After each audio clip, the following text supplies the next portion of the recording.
Good afternoon. This is One Sober to Another, and today I'm coming to you from my yard because it's a really cool day, and I just want to share something with you that I had on my mind about getting out of your head.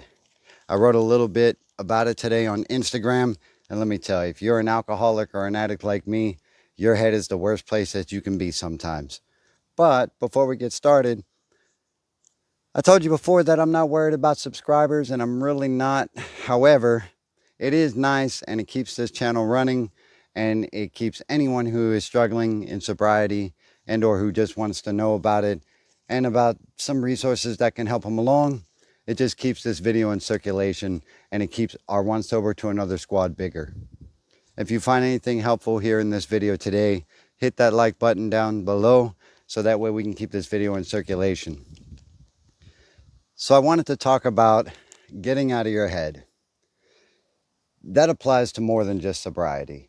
As an alcoholic, I spent the majority of my time in my own head, formulating my thoughts, my opinions, and I knew what other people were always talking about and talking about me. When I got sober, I found out none of that was true. There are some folks who are struggling right now that I know with depression and anxiety, alcoholism and addiction. And I'm going to tell you that being stuck in your head and answering your own questions and having your own conversations, because I had many to where I was the victor and I was always right and everyone was always against me. The three people in my head, 4 or 5, depending on what day it was, I don't know, all had their own argument about what was better for me.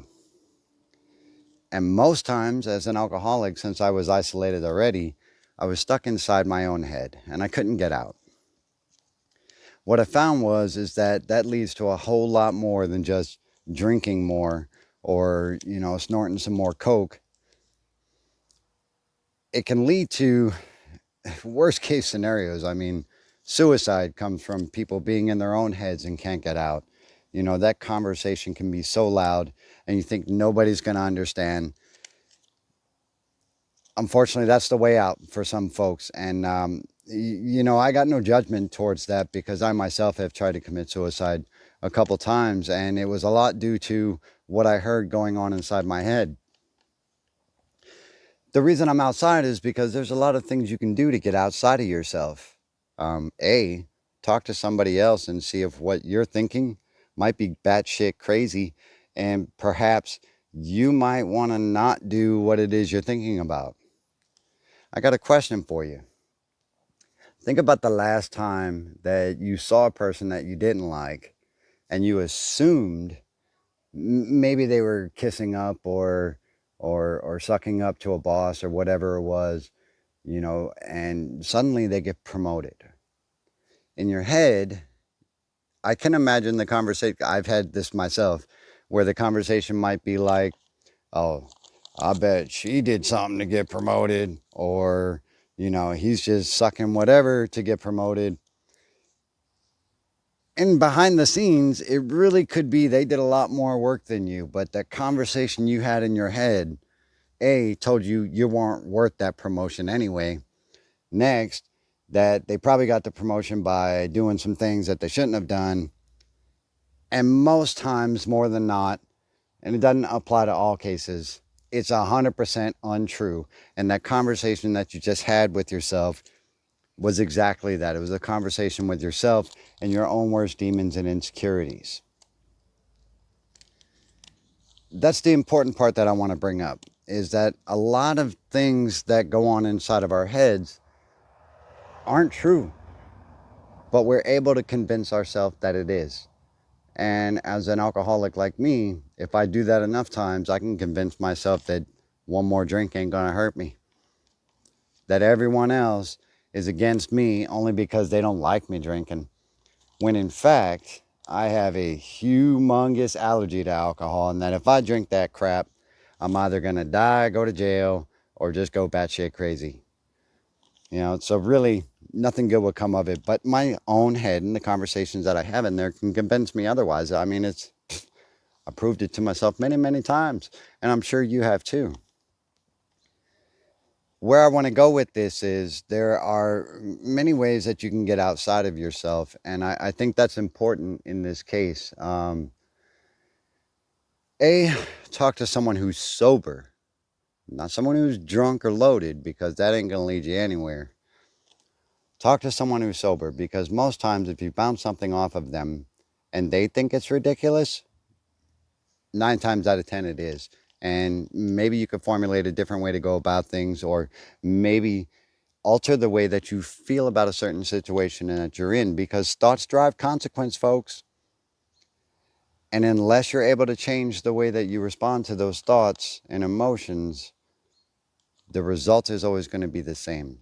Thoughts drive consequence. Remember that. I was actually a resilience trainer. That comes from that. Um, yeah, ironic. There are support channels that our families make. And let me tell you, even though my family was distraught and completely besides themselves of how I acted when I was drinking and the things that occurred from my alcoholism, the debt, the insanity at home and everything else, my family was always there for me regardless of how things were. As a matter of fact, I reached out to my father-in-law to come help me out of a situation before, and he literally helped me carry out hundreds of bags of bottles of beer. Hundreds. And this was just stuff stockpiled in my apartment. I know he was upset, and just think about the conversation that he was having with himself in his head. But instead of saying what a piece of crap I was, he actually helped me take that stuff away, and he didn't say anything. What he did get mad about was is that each bottle was worth about 25 cents euro, which at the time was about 32 cents American. Each bottle.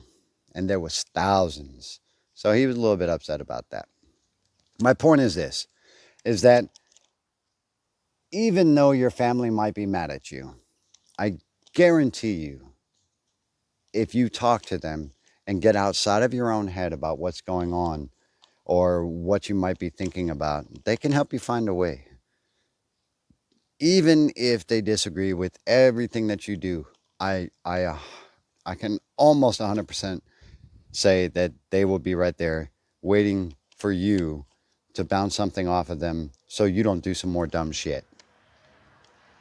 It's true. I've tested it, and it worked out for me. So maybe it could work out for you as well. I'm not saying that I'm not a doctor, psychiatrist, psychologist, nor a counselor, just so you know. But I am sober. Get outside. I'm sitting outside.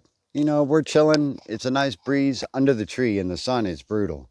But underneath this plum tree, hopefully it doesn't break, because there's about 50 pounds of plum on the branch above me.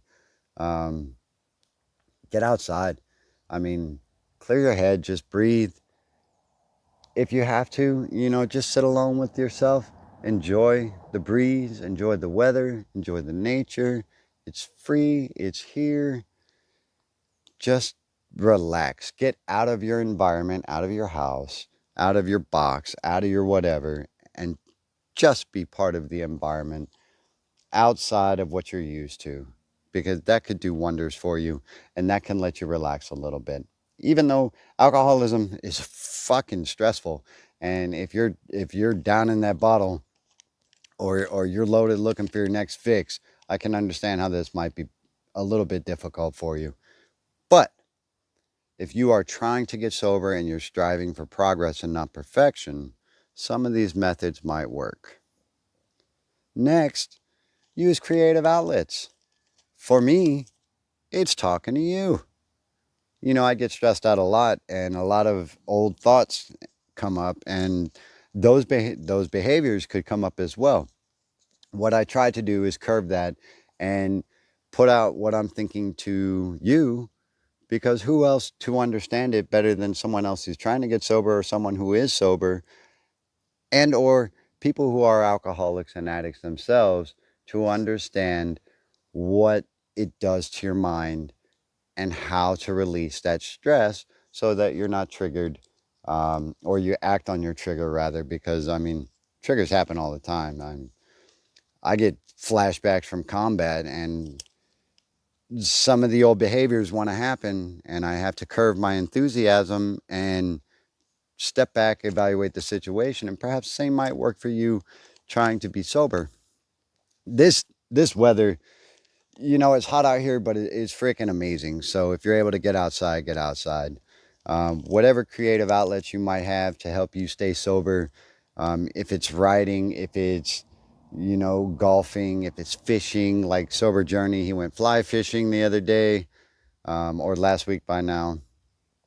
AK Free Your Ghost, she has a couple things, as well as, that podcast that I told you about. Matter of fact, give her a shout out because she was struggling a little bit. Everybody gets down, man. No matter how perfect we look from the outside, everybody gets down. I mean, the human condition is that way, So how do we do that? We decompress. And if you're trapped inside of your head, just get it out, give it to somebody else and see what they think. And perhaps what you're feeling or thinking, or what's driving you, maybe it's not true. And maybe if it is true, someone else can help you through it better than you alone. Right? So, big shout out. I have 1,001 followers on Instagram, and I owe it to a lot of you. And I don't urge anybody to follow me on Instagram, but if you want to be a part of One Sober to Another there is no harm, no foul in that. I got a book coming out.